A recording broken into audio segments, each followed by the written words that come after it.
Nueva Inglaterra, 1692. Un territorio hostil. Los puritanos consideraban Norteamérica territorio del demonio. Parece que el demonio está ahora entre nosotros. Un enemigo sobrenatural. A la hechicera no la dejarás con vida.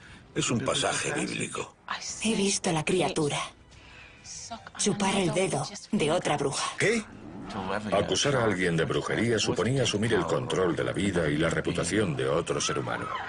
¿Es Salem presa de las brujas seguidoras de Satanás? ¿O de la locura? Un tribunal corrupto. Me dijeron que si confesaba, me perdonarían la vida. Un juez aficionado a la horca. Creía en lo que hacía el tribunal. ¿Cuál es su veredicto? Culpable. La verdadera historia de la caza de brujas de Salem. Perdona nuestras ofensas, como también nosotros perdonamos a los que nos ofenden. Caza de brujas.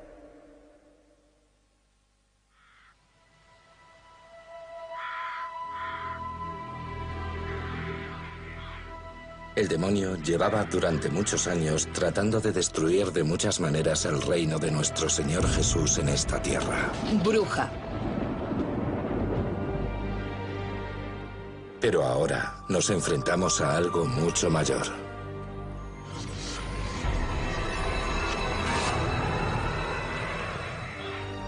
Octubre de 1692. Los habitantes de la colonia de la Bahía de Massachusetts creen ser víctimas de una conspiración orquestada por brujas. Se inicia una cacería con el fin de erradicar a las fuerzas del mal. En el pueblo de Salem se organizan juicios, se ejecutan a 20 personas y otras 100 son encarceladas acusadas de brujería. El demonio ha reclutado a un puñado de aterradoras y maliciosas criaturas para llevar a cabo esta horrible tarea.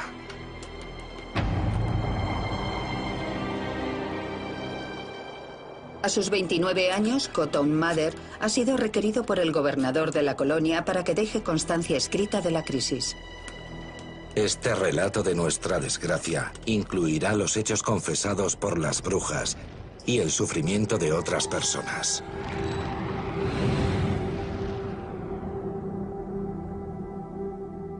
Esta crisis había dado comienzo 10 meses antes en una pequeña comunidad agrícola situada a unos 30 kilómetros al norte de Boston.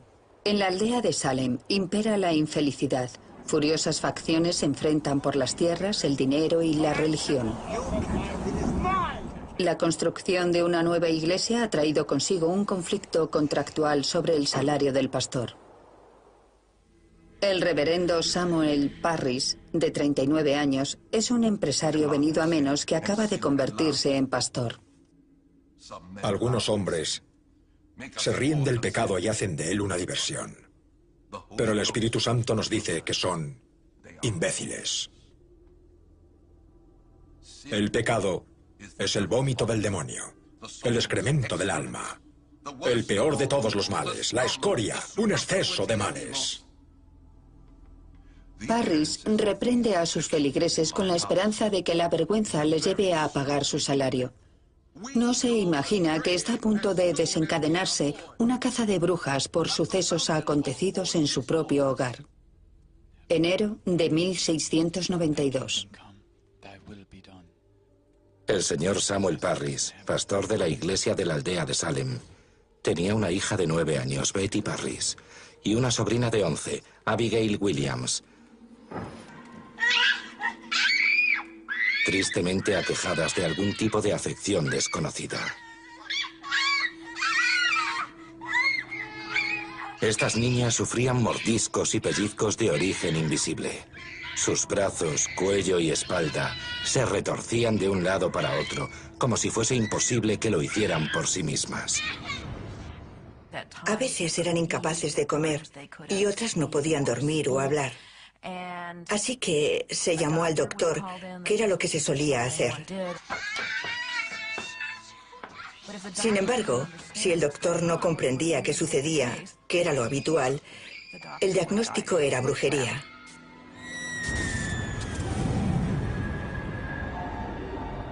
La brujería es una realidad aceptada en la Nueva Inglaterra del siglo XVII. El mundo invisible, lleno de maliciosos espectros y brujas malévolas, es tan real para la mayoría de los puritanos como las rocas y los árboles. Las brujas eran unos seres repugnantes que deambulaban por ahí echando maldiciones y haciendo el mal. Si no me das lo que te pido, echo una maldición sobre tu ganado. Y puede que dentro de 2 semanas tu novilla esté muerta. Es una creencia omnipresente en aquella época. Venía recogida por el marco jurídico del derecho consuetudinario. Era un delito y también un pecado. El delito de brujería estaba penado con la muerte. Cotton Mather había escrito un libro de gran éxito sobre embrujos 3 años antes, el cual incluía el relato de 4 niños llamados Goodwin, quienes, según Mather, eran torturados por brujas invisibles. Los niños Goodwin acusaron a una mujer conocida como Goody Glover de ser la persona que los había embrujado. Goody Glover fue llevada a juicio. La mujer parecía ser irlandesa y afirmó hablar únicamente gaélico. Intentaron que recitara el Padre Nuestro.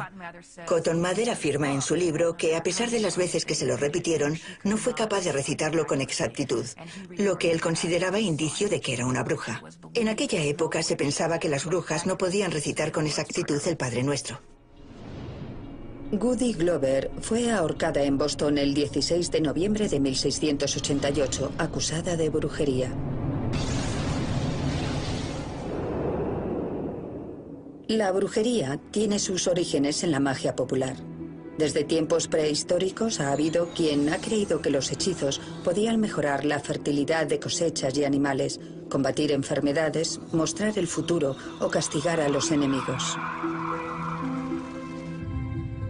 Uno de los primeros dioses paganos era mitad humano, mitad cabra. Los primeros cristianos añadieron las alas de un ángel caído para convertirlo en su imagen de Satanás. Este demonio de pezuñas partidas necesitaba criados que lo sirvieran, así que reclutó a brujas, aunque también a algunos brujos, a los que pedía que vendieran su alma eterna a cambio de placeres sexuales o favores terrenales. Este trato quedaba documentado en su libro, donde la bruja dejaba una marca con su sangre. En la última década del siglo XV, las iglesias y los gobiernos controlados por iglesias iniciaron en Europa una campaña organizada para destruir todo resquicio de paganismo.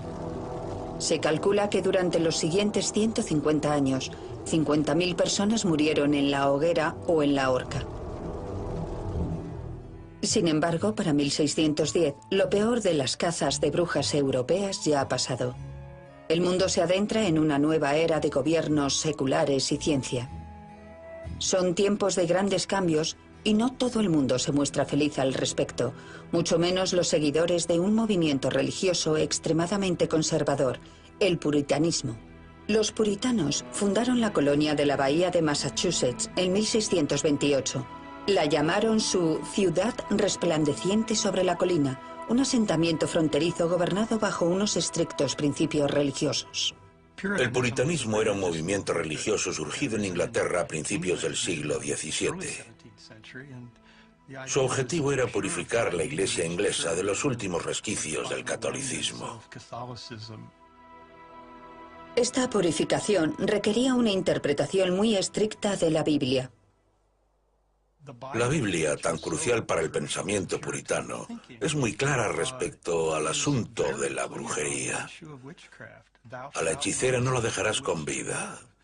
Es un pasaje bíblico.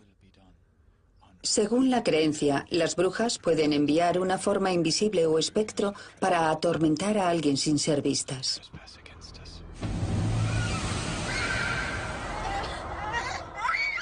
Betty y Abigail se comportan como si fuesen golpeadas por fuerzas invisibles.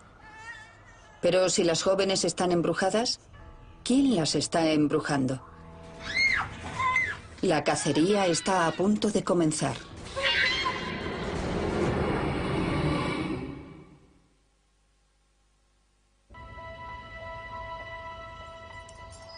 Enero de 1692. Algo perturba la aldea de Salem.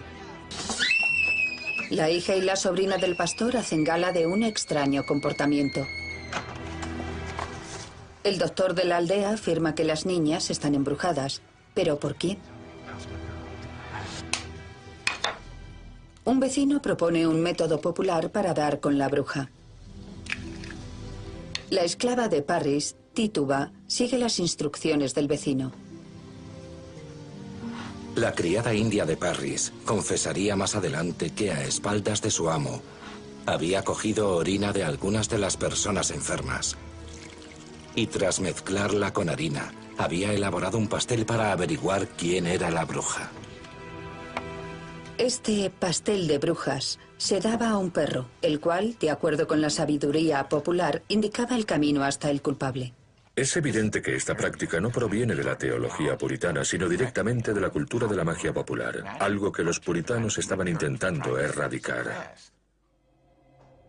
El reverendo Parris está indignado. Un feligrés ha recurrido al demonio en busca de ayuda contra el demonio. En consecuencia, parece que el demonio está ahora entre nosotros, y su ira es vehemente y terrible. El reverendo Parris ordena rezos y ayuno para contrarrestar la brujería. Pero el extraño comportamiento de las niñas no cesa, apareciendo y remitiendo de manera impredecible durante semanas. Más de 3 siglos después, nos resulta difícil creer que estos ataques fueran inducidos por brujas invisibles. Pero si no estaban embrujadas, ¿qué era lo que sucedía? No tengo una teoría sobre los primeros ataques registrados en la aldea de Salem. Lo que sí sabemos es que los ataques que sufrían las niñas de Parris eran muy similares a los ataques de los niños Goodwin y a los de otros niños de Inglaterra y Norteamérica criados en hogares católicos.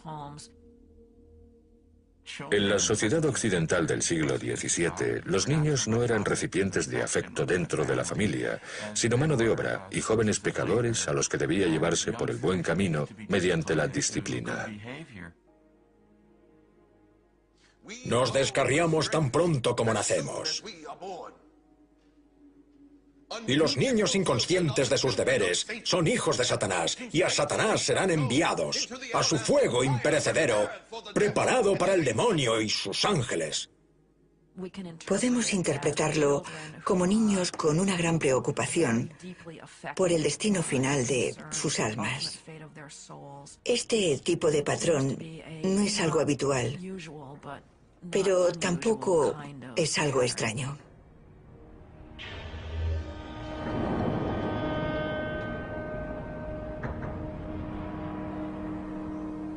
Sin embargo, no todo el mundo está de acuerdo con esta explicación. Hay quien cree que el causante de los ataques de las niñas es un veneno. Hay una teoría según la cual el envenenamiento registrado en Salem se debe básicamente a centeno contaminado, el cual provocaba alucinaciones y todo tipo de síntomas físicos. El cornezuelo es un tipo de hongo que crece en el centeno.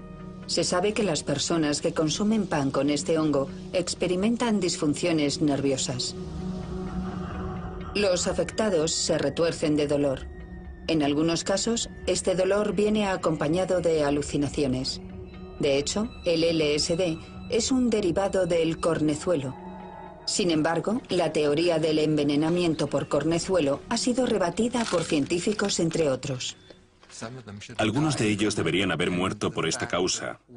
Y el hecho de que en un momento dado se comporten con total normalidad, o al menos tengan un aspecto físico completamente normal, sin síntoma alguno, y al poco tiempo comiencen a tener ataques, no concuerda con los síntomas del ergotismo o convulsivo. Las niñas enfermas de Salem sufren los ataques al unísono, en momentos convenientes, como cuando acude gente a verlas. Este hecho ha llevado a muchos a creer que simplemente los fingían. Pero si las chicas están haciendo teatro, se trata de un juego mortal, ya que ellas mismas podrían ser acusadas de brujería y morir en la horca. Es posible imaginar que, con tan solo un giro de los acontecimientos, las acusaciones de brujería se volvieran en contra de las propias niñas. Si no les preguntaban quién era el culpable, y ellas comenzaban a dar nombres de la aldea, ellas mismas podrían haber sido consideradas sospechosas. Presionadas por el reverendo Parris para que identifiquen a la bruja cuyo espectro las está atacando, Betty Parris y Abigail Williams señalan a una cabeza de turco obvia, Tituba. Los documentos la describen a ella y a su marido como esclavos indios originarios de Barbados. Ella tiene la piel oscura, al igual que los enemigos mortales de los puritanos, los Wabanakis. A medida que la colonia puritana originaria se extendía hacia el norte, los ingleses comenzaron a invadir territorio Wabanaki. Por supuesto, en Norteamérica encontraron indígenas, a quienes consideraban adoradores del demonio. También pensaban que los indígenas americanos no tenían realmente derecho a las tierras, porque no las cultivaban. Y, por lo tanto, cualquiera era libre de apoderarse de ellas. Sin embargo, para los indios, los puritanos son intrusos. Para empeorar las cosas, cuando un grupo de Wabanakis acude a un poblado para comerciar, la milicia los captura y los vende como esclavos. Eran en su mayoría mujeres y niños, como cabría esperar. Esto encolerizó a los Wabanakis. Estaban furiosos por la traición que había llevado a la captura de tantos miembros de su pueblo. A partir de 1675, las tribus Wabanakis comienzan a lanzar una serie de ataques contra los ingleses. 16 años antes de la caza de brujas de Salem, en la frontera de Maine. Buenas noches, Mercy. Buenas noches. Esta niña, Mercy Louise, desempeñará un papel fundamental en los juicios a brujas de Salem. A los 3 años de edad vive en el pueblo de Falmouth, Maine.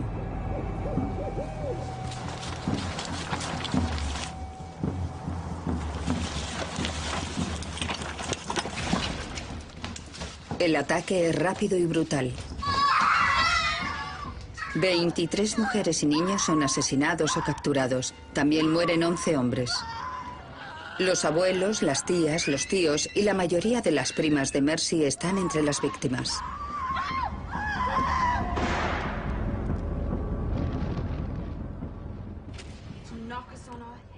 Años después de sobrevivir a esta masacre perpetrada por los indios en Maine, Mercy Louise tiene 18 años y vive trabajando como criada en la aldea de Salem. Algunos de mis familiares lucharon por su vida. Uno de ellos salió corriendo y le dispararon.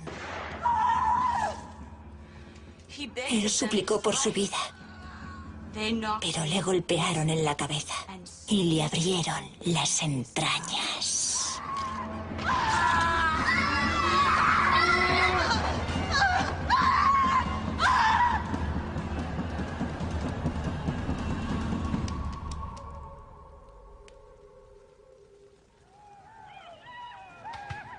La tregua de 10 años con los indios llega a su fin. Las noticias son desalentadoras. El pueblo de York, en Maine, está en llamas y hay 50 muertos. Los Wabanakis han apresado a 100 personas. En enero de 1692, debía de hacer mucho frío en la aldea de Salem cuando llegaron las noticias de York sobre la incursión india. York no estaba muy lejos, por lo que debían de estar aterrorizados. Poco después de escuchar las noticias de los nuevos ataques indios, Mercy Louise comienza a sufrir ataques al igual que Betty y Abigail. Pronto se les une más gente. Mercy Louise trabaja para la familia Putnam. Ann Putnam, hija, de 12 años, la madre de Ann, de 30, y la prima de Ann, Mary Walcott, de 17, comienzan a actuar como si estuvieran embrujadas. Y este mal parece extenderse. La aldea de Salem es una comunidad muy pequeña en la que todas las afectadas debían de conocerse muy bien. Había niñas pequeñas, adolescentes, veinteañeras y algunas mujeres casadas que también estaban afectadas.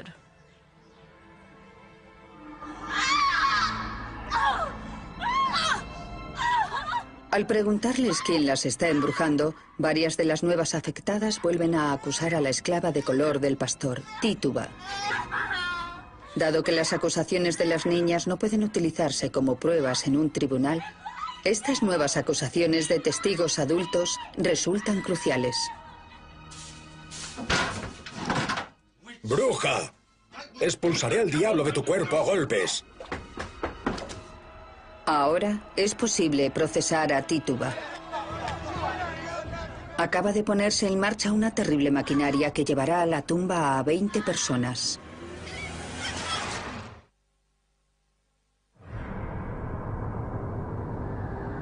Marzo, aldea de Salem. 7 niñas y mujeres parecen poseídas por horrorosos ataques. Afirman estar embrujadas y señalan a la esclava india del reverendo Parris, Tituba, como la responsable. Se presentan quejas formales que convierten estas delirantes acusaciones en un proceso legal. Un proceso que se desarrolló en el salón de juntas de la aldea de Salem hace más de 210 años. En la aldea de Salem, a principios de marzo de 1692, los campos estaban congelados y no había nadie trabajando fuera, así que el lugar debía de estar repleto de gente. 2 magistrados del cercano pueblo de Salem, John Hawthorne y Jonathan Corwin, vienen a la aldea de Salem para dirigir un examen preliminar y comprobar si el juicio está justificado. Se pide a los acusadores que señalen a la bruja que los atormenta.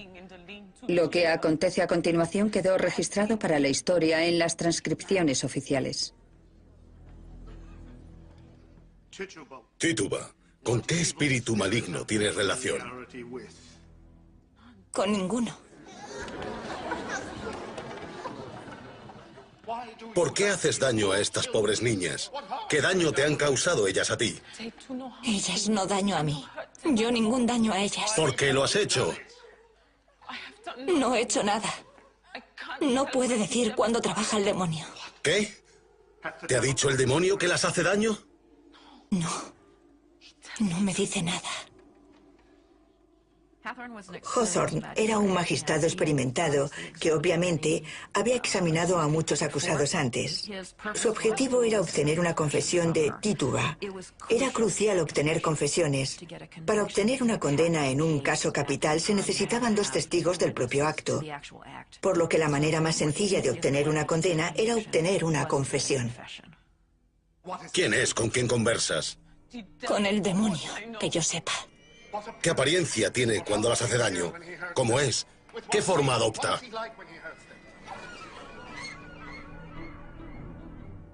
Tituba es una persona cuya vida ha sido la de una esclava. Ya la han golpeado antes y puede que piense que esta vez la golpeen aún más. De ahí que cuente lo que cuenta. Ayer, yo estar en el cobertizo y ver una cosa, como un hombre, que me dijo que le sirviera. Y yo le dije no, no haría esa cosa. ¿Con qué ropaje se te apareció? A veces, ropas negras. Es un hombre alto, de pelo oscuro, creo. ¿En qué otras formas, además de hombre, se te aparece? A veces como un puerco. A veces como un gran perro negro. ¿Qué ha dicho? ¿Un perro negro? ¿Qué? La morbosa imaginería de Tituba parece hechizar a las niñas enfermas. A veces como un puerco. A veces como un gran perro negro.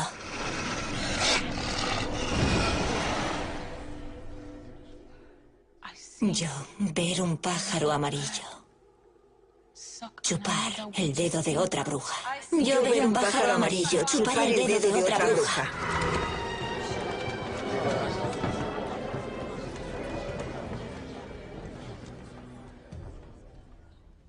El hecho de que la criada del pastor confesara ser una bruja debió de causar un gran impacto en la gente.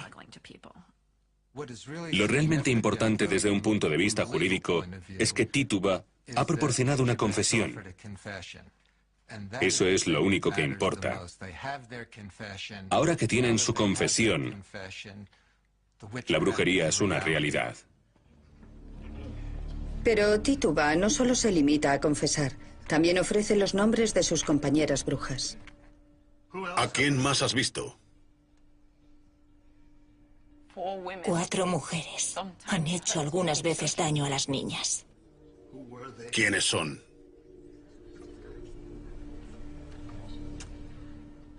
Goody Osborne y Sarah Good y alguien a quien no reconocí y un hombre alto. Una de las cosas interesantes que dijo Tituba es que había visto el libro del diablo con todas estas otras firmas, por lo que los miembros de la comunidad comprendieron que tenían que buscar más brujas. Este es solo un examen, no un juicio. Los magistrados Hawthorne y Corwin no poseen autoridad legal para condenar ni dictar sentencias. Sin embargo, sí tienen potestad para detener a sospechosos. Tituba es encarcelada, junto con otras 2 brujas, Sarah Good, una mendiga con mal carácter, y Goody Osborne, una mujer de supuesta vida alegre. Ambas niegan con vehemencia que sean brujas. Pero Tituba ha mencionado a más brujas y magos, 9 en total. Lo que significa que otros 7 continúan sueltos por la aldea. La cacería comienza. Martha Corey, de unos 60 años de edad, es una respetable feligresa casada con Giles Corey, un próspero granjero, aunque algo discutidor e inculto.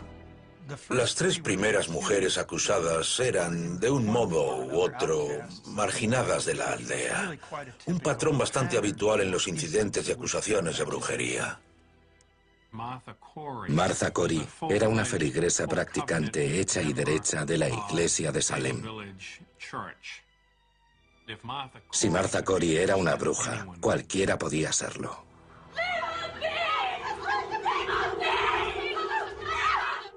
Ann Putnam-Hija y Mercy Lewis afirman que el espectro de Martha Corey las atormenta.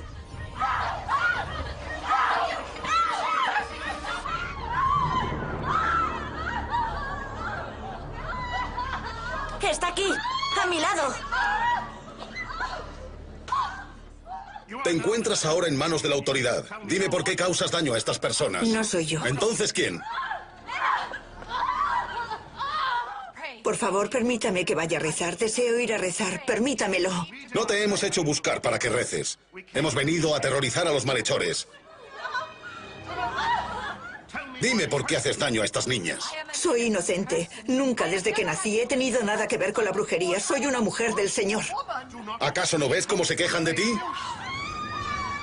Señor, abre los ojos a los magistrados y pastores. Señor, muestra tu poder para descubrir al culpable. Dinos quién causa daño a estas niñas. No lo sé. ¡Llevaosla de aquí!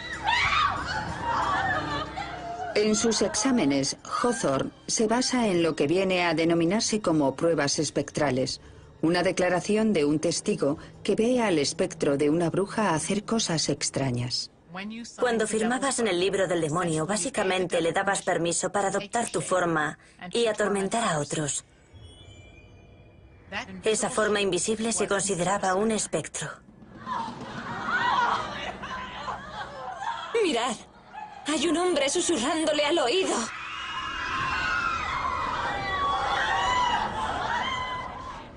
¿Qué te ha dicho? No debemos creer lo que dicen estas niñas. ¿No puedes trastornadas. decirme qué te ha susurrado ese hombre? Yo no he visto a nadie. ¿No le has escuchado? No. Si deseas obtener la misericordia de Dios, deberás hacerlo como Él manda, mediante la confesión. ¿Acaso no has oído las acusaciones de estas niñas enfermas? Te ordeno que dejes de morderte el labio. Mira lo que haces a estas niñas. ¿Qué mal puede haber en ello? No puedo abrir las manos. Detente, Gudicori, nos duele. Detenedla. Hay un pájaro amarillo chupándole el dedo. ¡Bruja! ¡Bruja! ¿Por qué permites que ese pájaro te chupe el dedo? Dime por qué les haces daño o quién se lo hace. No tengo nada que ver. Me vais a ahorcar de todos modos. ¿Qué puedo hacer? Detenedla. Detenedla. Cuanto más protesta, mayor es el enredo en el que se ve envuelta. No hay modo de salir de esta locura.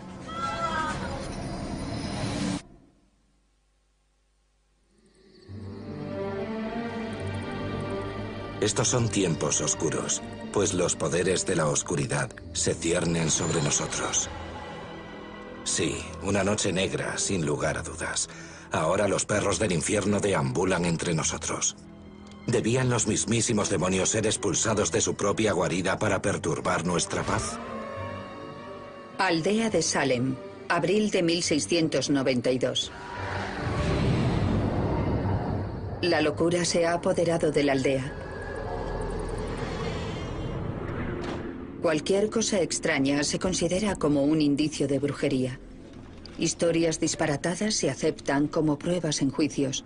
Cualquiera puede ser un brujo o una bruja. La caja de Pandora se destapó en abril y mayo, de tal modo que hubo cada vez más personas acusadas, no solo de la aldea de Salem, sino también del pueblo y de las comunidades vecinas. La situación degeneró rápidamente.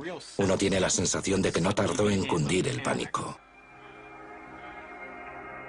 A finales de abril, ya hay 6 mujeres más acusadas de brujería, con lo que el total de personas encarceladas se elevaba a 10. Salem tenía una cárcel bastante primaria. Se suponía que era un lugar para aquellos que estaban a la espera de ir a juicio, no un lugar al que enviar a personas durante meses. La cárcel de madera es un congelador en invierno y un horno en verano. El urinario era básicamente una especie de olla situada junto a una de las paredes. Teniendo en cuenta la gente que había y que no se cambiaba la olla con mucha frecuencia, debió de resultarles especialmente traumático. Si una persona era una bruja, a menudo se daba por supuesto que su familia también podía serlo.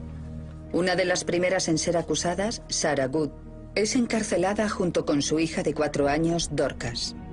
Tras 8 meses en estas condiciones, la pequeña acabaría perdiendo la cabeza. Cualquier persona acusada de brujería es culpable hasta que se demuestre lo contrario. Aún no se ha condenado a nadie, pero sus vidas ya se han arruinado. Acusar a alguien de brujería suponía en realidad asumir el control de la vida y la reputación de otro ser humano de la aldea. Las acusadas de brujería eran interrogadas mientras estaban encarceladas. También se las desnudaba para que los investigadores pudieran hallar reveladoras marcas de las llamadas tetillas de bruja. La creencia era que el diablo se comunicaba con sus brujas a través de animales que vivían en sus casas. Pequeñas criaturas como ratones o pájaros que a veces chupaban una tetilla de la bruja y dejaban una marca. Por si fuera poco, las acusadas debían pagarse su propia habitación y comida mientras estaban en prisión. Si querías comida o bebida, el carcelero te las daba, pero tenías que pagar por ello. Y si querías buena paja o ropa de cama limpia cada semana, también tenías que pagar por ello. La caza de brujas reportaba grandes cantidades de dinero y gran parte de dicho dinero iba a parar al sheriff George Corwin, sobrino de uno de los magistrados. El sheriff Corwin era familiar del magistrado Corwin y de otras personas presentes durante los juicios. Hay algo incestuoso en todo esto. No es posible que las autoridades no fuesen conscientes de lo que hacía el sheriff Corwin. Resulta inverosímil. El sheriff George Corwin confisca muchas de las propiedades de las acusadas de brujería. A medida que arrestaban y se llevaban a algunos de los acusados, Corwin acudía a sus casas y se apropiaba de sus pertenencias. No tenía derecho alguno a hacerlo, pero Corwin se llevaba todo lo que podía. Puede que los Corwin fomentaran la caza de brujas para llenar sus propios bolsillos. Quizás otros utilizaran las acusaciones de brujería para saldar cuentas pendientes. En la aldea de Salem no escaseaban las viejas rencillas. Los habitantes de la Nueva Inglaterra del siglo XVII eran muy aficionados a llevarse entre sí a los tribunales y a demandarse, y creo que existe una motivación histórica. Algo cierto de la cultura popular inglesa es que era bastante violenta. A la gente le gustaba golpearse, había mucha violencia física, y una de las cosas que intentaron purgar en su comunidad modélica fue dicha violencia física. Así que, en lugar de pegarse entre sí, los puritanos animaban a la gente a demandarse. En la aldea de Salem, un apellido aparece como demandante en muchos de los pleitos. Putnam. Thomas Putnam, hijo, de 40 años. Thomas y su mujer Anne son devotos practicantes y fervientes seguidores del pastor Samuel Parris. Samuel Parris contaba con importantes opositores en la aldea de Salem, pero también con poderosos seguidores. De estos últimos, uno de los más poderosos era un gran clan llamado los Putnam, que acabaría prácticamente por dominar la política de la aldea durante muchos años. Thomas y la mayoría de los miembros del clan apoyaban la idea de que la aldea de Salem tuviera su propia iglesia. Muchos otros preferían caminar 8 kilómetros hasta la iglesia del pueblo, en lugar de pagar el doble de impuestos por tener una cerca. Durante años, este asunto dividiría a la aldea de Salem en dos furiosas facciones. Existe una clara continuidad entre las viejas líneas entre facciones y el patrón del comienzo de las acusaciones de brujería en 1692. Se trata de una sorprendente correlación. Thomas Putnam y las mujeres de su familia, su hija, su mujer, su sobrina y su criada Mercy Louise, son responsables de 181 acusaciones de brujería.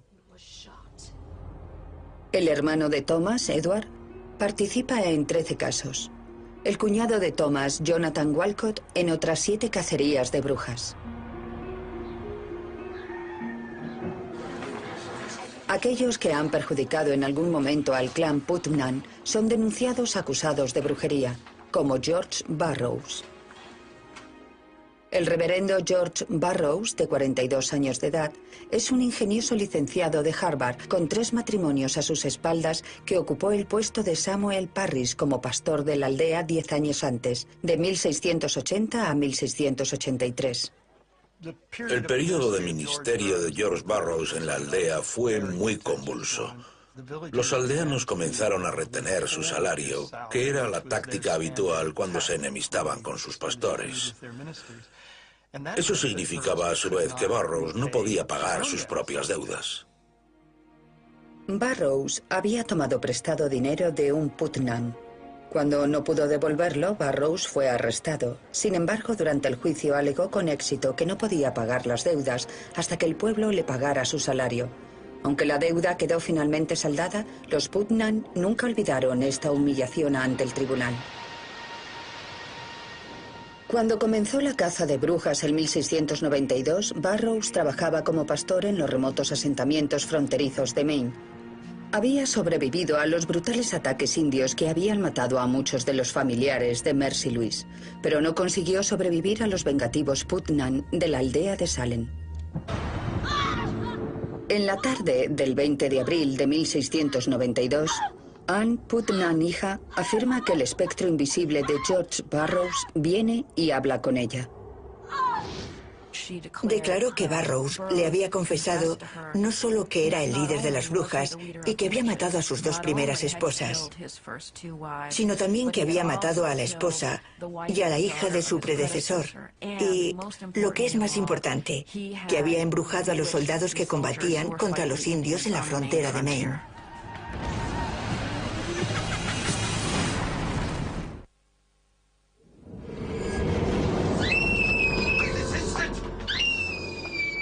Han pasado 5 meses desde que las primeras chicas comenzaran a sufrir ataques en la aldea de Salem.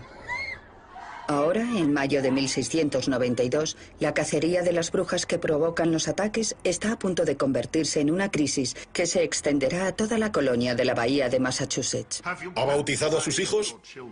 George Burroughs ha sido traído hasta la aldea de Salem desde Maine. Durante el interrogatorio preliminar, el reverendo Burroughs hace gala de una actitud insolentemente relajada hacia el ritual religioso. ¿Cuándo participó por última vez en la Eucaristía? Hace tanto que no podría decirlo. ¿No puede recordar la última vez que asistió a una ceremonia dominical? Estuve en una reunión en Boston, parte de un domingo, y en otra en Charlestown. El sacramento se celebró en ambas ocasiones, pero no tomé parte en ninguna de las dos. ¿Está su casa de la bahía de Casco, como algunos afirman, encantada y llena de sapos? Encantada no. Pero sí que hay sapos en verano. Pregúntale si ha oficiado algún bautismo.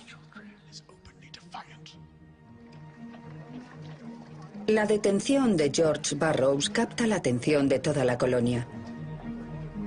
Cotton Mather y otros clérigos están especialmente preocupados. Ya conocen a George Burroughs, un pastor renegado que nunca ha sido ordenado de manera formal por la Iglesia puritana. Para ser ordenado como pastor, debías poseer una congregación organizada formalmente de feligreses. Burroughs nunca consiguió tener una congregación organizada. Para Cotton Mather, Burroughs representa todo lo negativo de una colonia que se desvía de su propósito religioso original. Muchos de los colonos de Falmouth, Maine, llevaban una vida demasiado pagana, sin ninguna religión instituida. Los magistrados tienen el poder legal de interrogar a Burroughs, pero no de condenarle o ahorcarle. Las cárceles locales están abarrotadas de acusados de brujería en espera de juicio.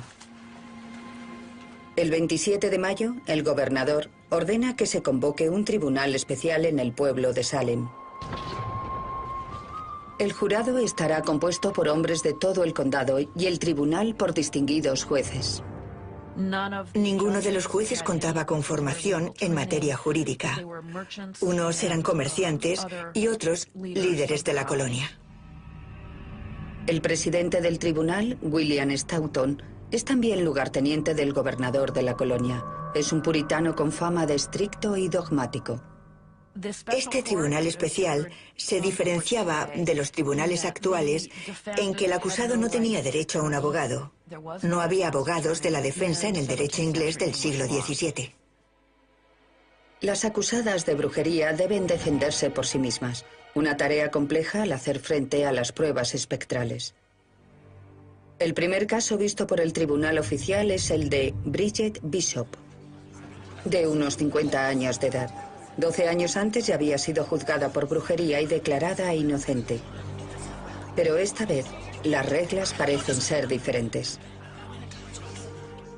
Uno de los testigos contra Bridget Bishop era un hombre de 32 años llamado John Lauder, que afirmaba que unos años antes, Bridget Bishop había entrado sigilosamente de noche en su cuarto. A altas horas de la madrugada sentí un fuerte peso sobre el pecho y al despertarme pude ver, iluminada por la luz de la luna, a Bridget Bishop o a alguien con su mismo aspecto sentada en mi estómago.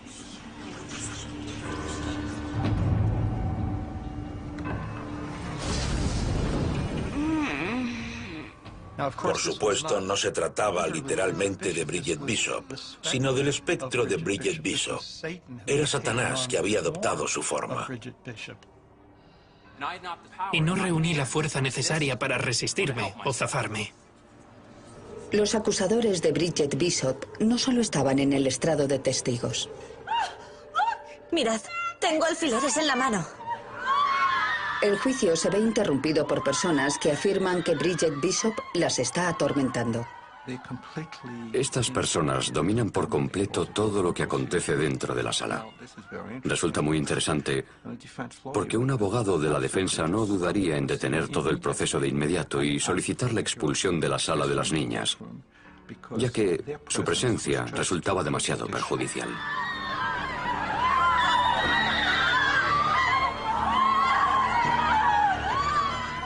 Pero en 1692 no hay abogados defensores que puedan protestar.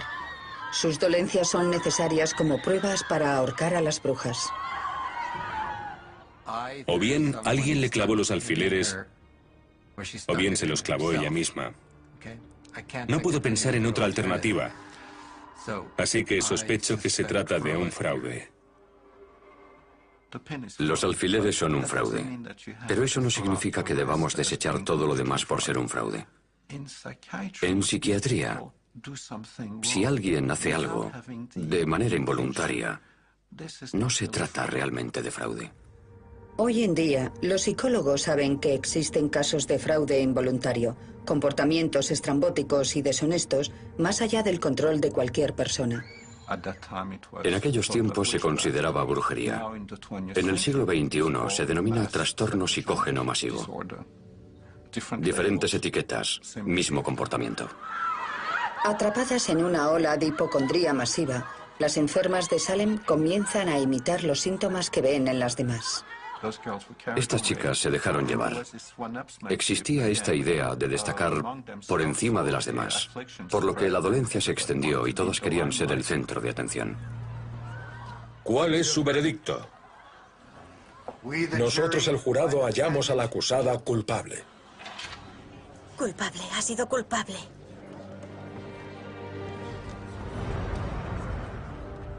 El 2 de junio de 1692, el juez William Stoughton dicta la primera sentencia de muerte de los juicios. Habiendo sido hallada culpable de los delitos y los actos de brujería de los que fue acusada, y habiéndose dictado sentencia de muerte en este sentido en su contra, tal y como ordena la ley, Sus Majestades, los Reyes Guillermo y María, ordenan este viernes, 10º día del presente mes de junio, el traslado de la mencionada Bridget Bishop de la cárcel de Sus Majestades en Salem al lugar de ejecución, donde se la colgará por el cuello hasta que fallezca.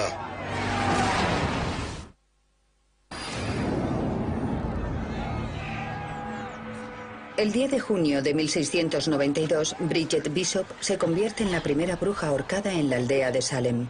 ¡Colgad a la bruja! ¡Colgadla! ¡Colgadla!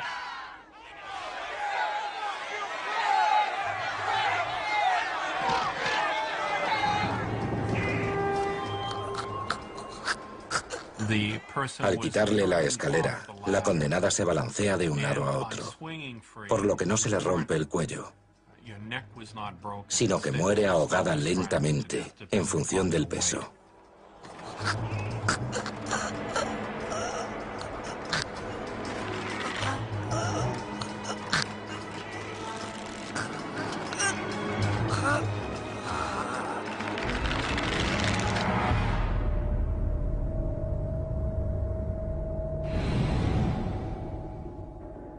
Indignado por el ahorcamiento, uno de los jueces renuncia en señal de protesta. Los juicios a brujas prosiguen sin interrupción. 19 de julio, aldea de Salem.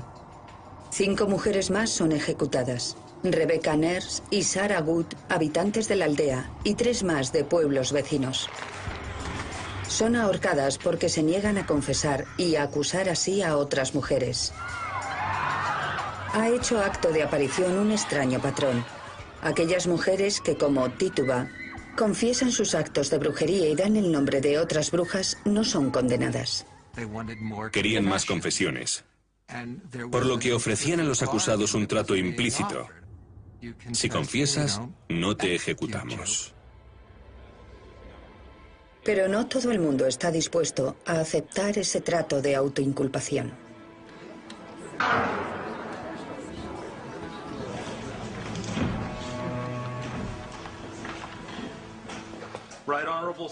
Distinguidas señorías, traigo ante ustedes al acusado de brujería, el pastor George Burroughs. En la causa contra George Burroughs contamos con una descripción bastante detallada que Cotton Mather incluyó en Maravillas del Mundo Invisible.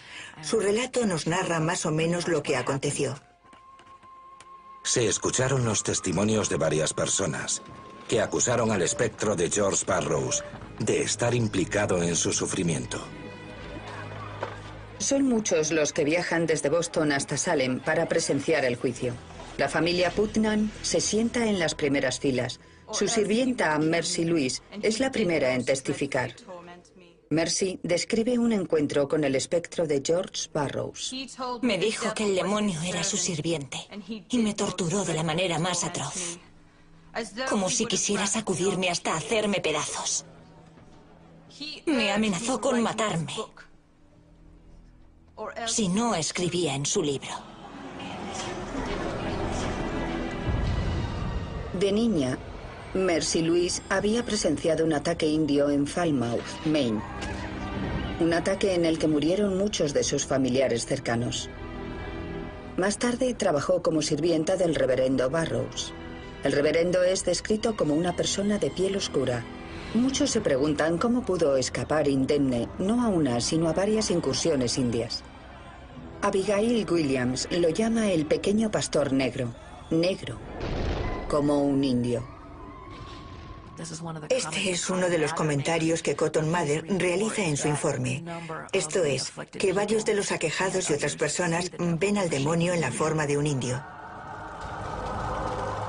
La prodigiosa guerra librada por los espíritus del mundo invisible contra las gentes de Nueva Inglaterra el año 1692 podría tener su origen en los indios, cuyos jefes tienen fama de haber conversado con demonios.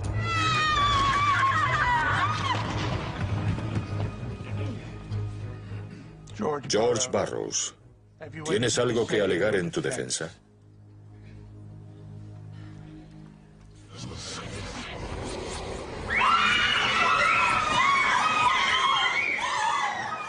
¡Basta! ¡Basta! ¡Es un espectro! El tribunal está repleto de testigos contra Burroughs. George Burroughs fue acusado por 8 de las brujas confesas de ser el director de algunos de sus encuentros con el demonio y de contar con la promesa de Satanás de ser un rey en su reino. Si tenemos en cuenta el estatus de un pastor en la cultura puritana, el identificar a un pastor como el líder de una conspiración demoníaca tuvo que ser un hecho terrible para las gentes de la época. Tuvo que ser toda una conmoción para Cotton Mather. Tuvo que resultarle prácticamente increíble. Burroughs proclama su inocencia. Incluso va un paso más allá.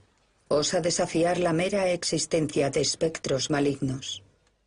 Mantengo que no existen, ni han existido brujas que hayan firmado un pacto con el diablo y puedan enviar a un demonio para atormentar a otras personas desde la distancia. El abierto desafío de Burroughs a la teología puritana es blasfemo. Nosotros, el jurado, hallamos al acusado culpable. Culpable, culpable, culpable. 19 de agosto, día de la ejecución de George Burroughs. El pastor Cotton Mather realiza el largo viaje desde Boston para presenciar el ahorcamiento.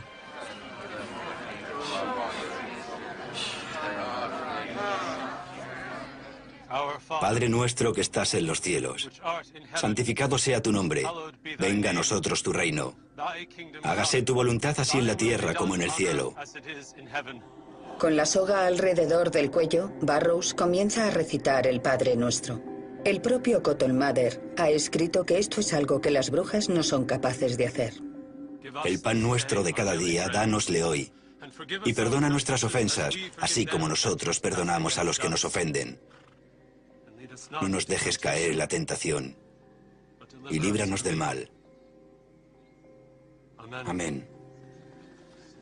Imagine el aplomo necesario para, estando literalmente frente a la muerte, recordar el Padre Nuestro. Yo no creo que hubiese sido capaz en esas circunstancias. Y los registros indican que la multitud prácticamente avanzó en tropel para evitar el ahorcamiento. Ha recitado el Padre Nuestro. Escuchadme.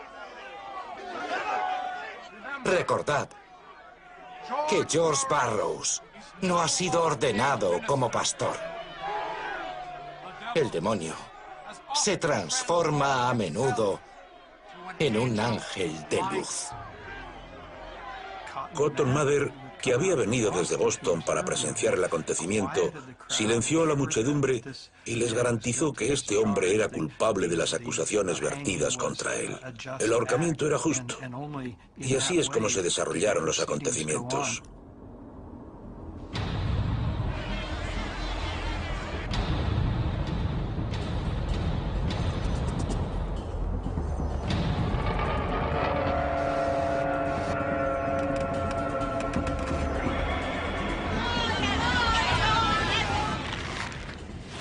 El cuerpo de Burroughs se balancea mientras el reverendo se ahoga lentamente hasta morir.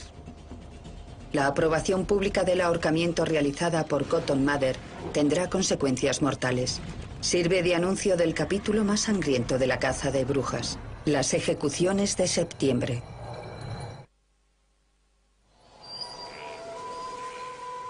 Septiembre de 1692. Último y más sangriento capítulo de los juicios de brujas de Salem.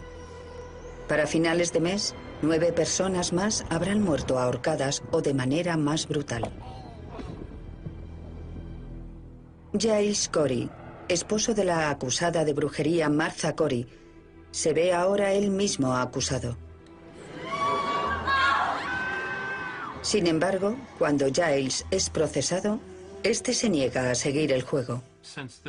Dado que este tribunal había declarado a todos los procesados culpables, él decidió que, una vez que negara la acusación, dejaría de cooperar. Fue una protesta exquisita por su parte. Giles no tomará parte en esta locura, por lo que se convertirá en su víctima. Intentaron forzarle físicamente a que suplicara. Lo hicieron tumbándolo en el suelo y apilando sobre su pecho un montón de piedras. Continuaron colocando piedras y esperando. Fueron necesarios 2 días. Cuando le preguntaron si estaba dispuesto a suplicar, dicen que respondió, más peso.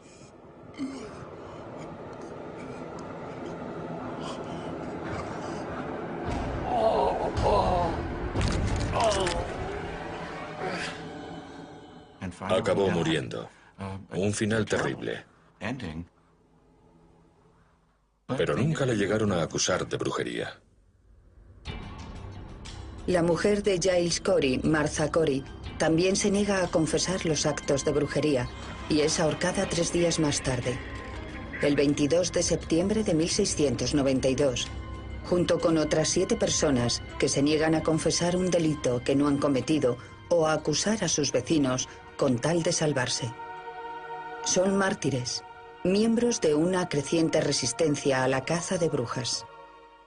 Había gente que llevaba esperando mucho tiempo para intervenir abiertamente y demandar el cese de los juicios. Esta gente tuvo que aguardar el momento oportuno, porque si actuaban antes de tiempo, se exponían a ser ellos mismos acusados y ejecutados. Sin embargo, creo que para mediados de septiembre habían alcanzado el punto de ahora o nunca. A medida que más y más gente comenzó a plantear dudas acerca del tribunal, el debate adquirió más y más fuerza, especialmente en Boston. Un adinerado comerciante de Boston, Thomas Brattle, es uno de los que comienzan a criticar abiertamente los métodos del juez.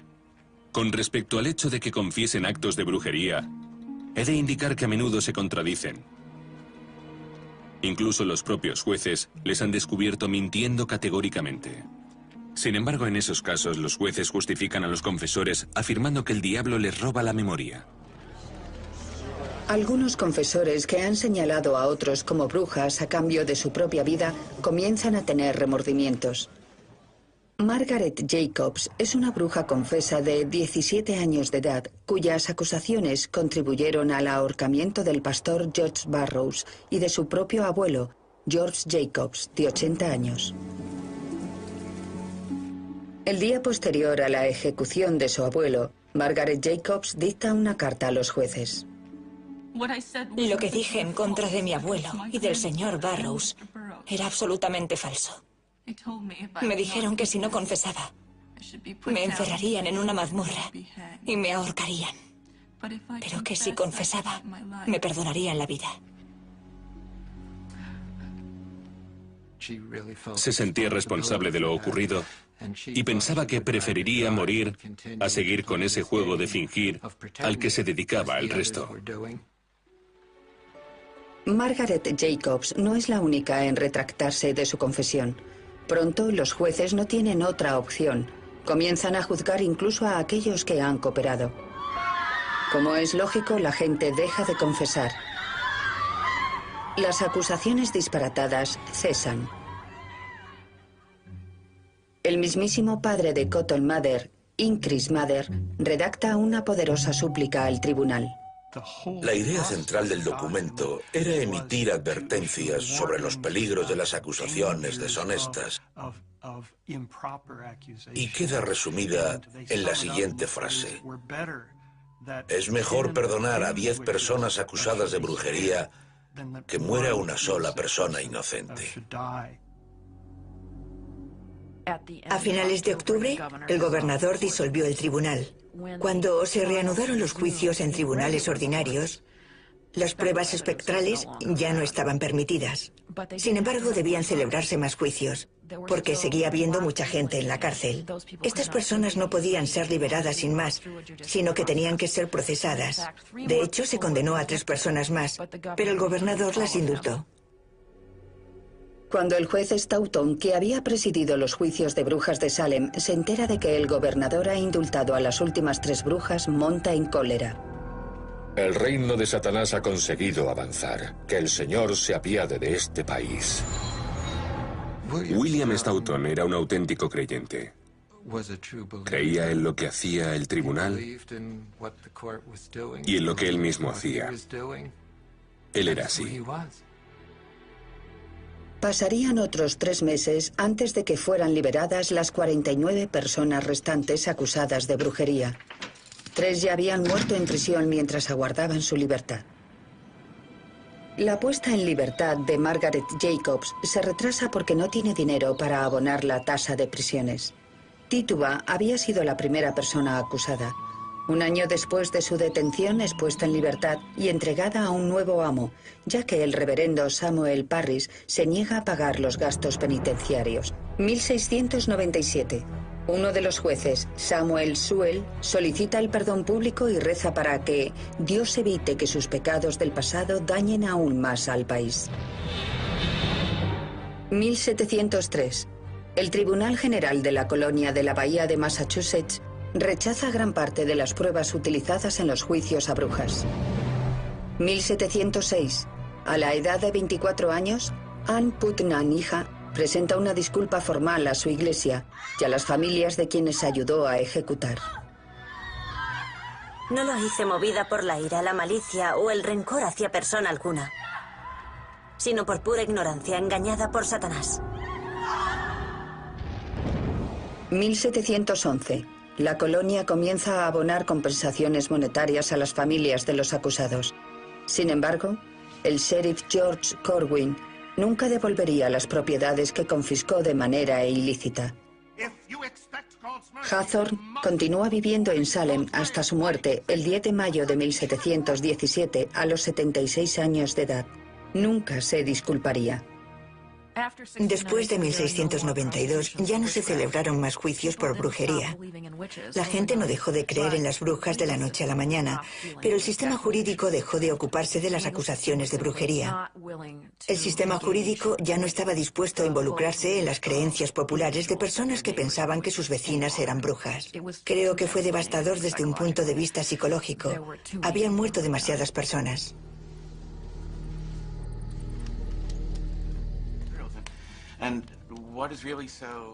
Más de 3 siglos después, en el hogar de una de las víctimas de la caza de brujas, un grupo de historiadores debaten acerca de la importancia del suceso. Por supuesto, esto tuvo lugar justo antes de iniciarse la revolución científica y la ilustración, en el sentido de que un mundo en el que la gente está rodeada de espíritus invisibles es un mundo anterior a esta época. Cierto, pero incluso en nuestro mundo ilustrado hay mucha gente que tiene experiencias con ovnis. Creo que esta teoría del progreso no es del todo lineal. Cabe suponer que ahora estaríamos mejor informados. Supongo que, de algún modo, si hubiésemos estado allí, lo habríamos detenido de inmediato.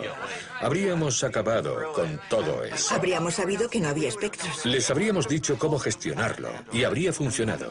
Y sin embargo queda bastante claro que, en aquella época, hombres de inteligencia y buena voluntad fueron llevados al engaño. Fue a todas luces una secuencia de sucesos aterradora y a su vez muy difícil de interpretar y pasar por alto. Si pudiésemos avanzar algo más en este sentido. En el periodo que siguió a la caza de brujas, Cotton Mather lamentó la pérdida de vidas inocentes. Pero ¿quién era el culpable? ¿Satanás o los propios puritanos?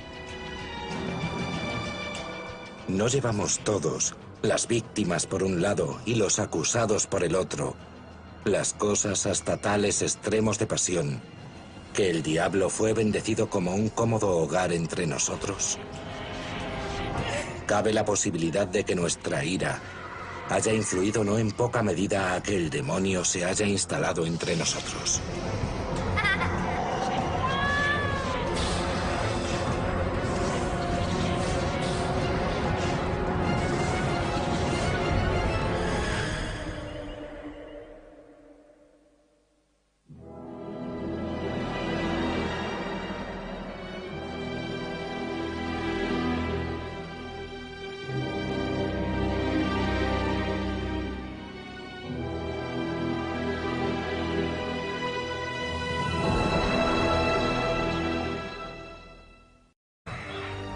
Octubre de 1692. Los habitantes de la colonia de la Bahía de Massachusetts creen ser víctimas de una conspiración orquestada por brujas. Se inicia una cacería con el fin de erradicar a las fuerzas del mal. En el pueblo de Salem se organizan juicios, se ejecutan a 20 personas y otras 100 son encarceladas acusadas de brujería. El demonio ha reclutado a un puñado de aterradoras y maliciosas criaturas para llevar a cabo esta horrible tarea.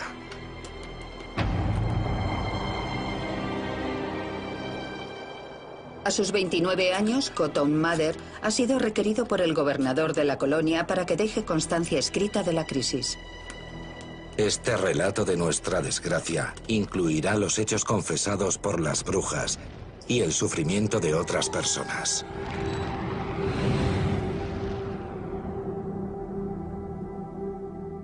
Esta crisis había dado comienzo 10 meses antes en una pequeña comunidad agrícola situada a unos 30 kilómetros al norte de Boston. En la aldea de Salem impera la infelicidad. Furiosas facciones se enfrentan por las tierras, el dinero y la religión. La construcción de una nueva iglesia ha traído consigo un conflicto contractual sobre el salario del pastor. El reverendo Samuel Parris, de 39 años, es un empresario venido a menos que acaba de convertirse en pastor. Habló con exactitud, lo que él consideraba indicio de que era una bruja. En aquella época se pensaba que las brujas no podían recitar con exactitud el Padre Nuestro. Goody Glover fue ahorcada en Boston el 16 de noviembre de 1688, acusada de brujería. La brujería tiene sus orígenes en la magia popular.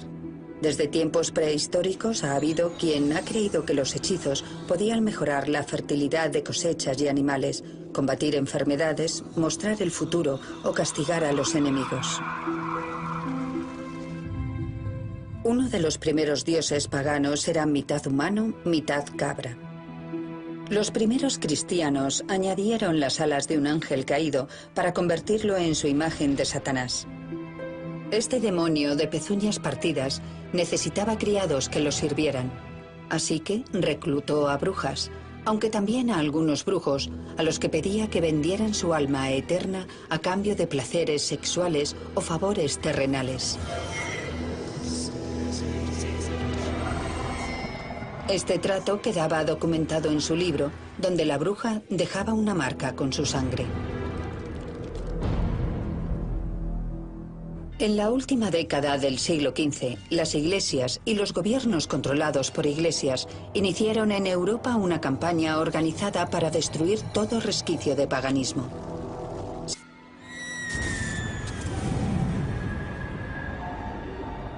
La brujería es una realidad aceptada en la Nueva Inglaterra del siglo XVII. El mundo invisible, lleno de maliciosos espectros y brujas malévolas, es tan real para la mayoría de los puritanos como las rocas y los árboles. Las brujas eran unos seres repugnantes que deambulaban por ahí echando maldiciones y haciendo el mal. Si no me das lo que te pido, echo una maldición sobre tu ganado. Y puede que dentro de 2 semanas tu novilla esté muerta. Es una creencia omnipresente en aquella época. Venía recogida por el marco jurídico del derecho consuetudinario. Era un delito y también un pecado. El delito de brujería estaba penado con la muerte. Cotton Mather había escrito un libro de gran éxito sobre embrujos 3 años antes, el cual incluía el relato de 4 niños llamados Goodwin, quienes, según Mather, eran torturados por brujas invisibles. Los niños Goodwin acusaron a una mujer conocida como Goody Glover de ser la persona que los había embrujado. Goody Glover fue llevada a juicio. La mujer parecía ser irlandesa y afirmó hablar únicamente gaélico. Intentaron que recitara el Padre Nuestro. Cotton Mather afirma en su libro que, a pesar de las veces que se lo repitieron, no fue capaz de recitar. Nueva Inglaterra, 1692. Un territorio hostil. Los puritanos consideraban Norteamérica territorio del demonio. Parece que el demonio está ahora entre nosotros.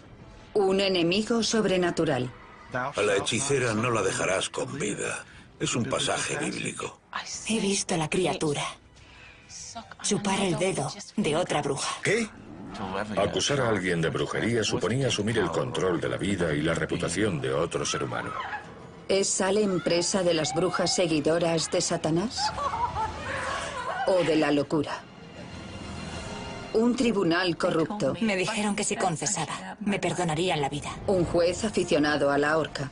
Creía en lo que hacía el tribunal. ¿Cuál es su veredicto? Culpable. La verdadera historia de la caza de brujas de Salem. Perdona nuestras ofensas, como también nosotros perdonamos a los que nos ofenden. Caza de brujas.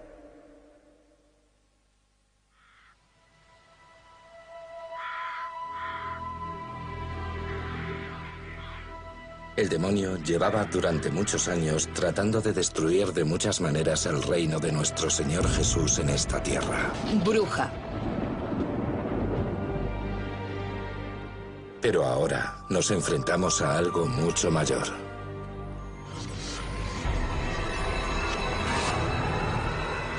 Algunos hombres se ríen del pecado y hacen de él una diversión. Pero el Espíritu Santo nos dice que son imbéciles. El pecado es el vómito del demonio, el excremento del alma, el peor de todos los males, la escoria, un exceso de males. Parris reprende a sus feligreses con la esperanza de que la vergüenza les lleve a pagar su salario. No se imagina que está a punto de desencadenarse una caza de brujas por sucesos acontecidos en su propio hogar. Enero de 1692. El señor Samuel Parris, pastor de la iglesia de la aldea de Salem, tenía una hija de 9 años, Betty Parris, y una sobrina de 11, Abigail Williams,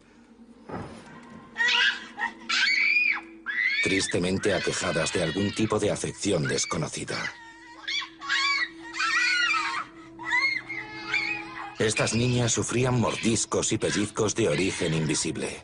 Sus brazos, cuello y espalda se retorcían de un lado para otro, como si fuese imposible que lo hicieran por sí mismas. A veces eran incapaces de comer y otras no podían dormir o hablar. Así que se llamó al doctor, que era lo que se solía hacer.